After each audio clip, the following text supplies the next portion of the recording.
இந்த விண்ணவர்கள் கவிபாட இந்த வேளவோட துதிப்பாடு துதிப்போ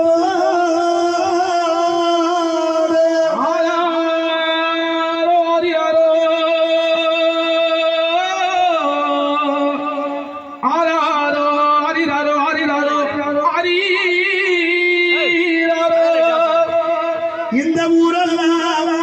நீ சுத்தி வந்த உன் உடம்பை எல்லாம் நோகு மென்மை எந்தாயே வளரணும்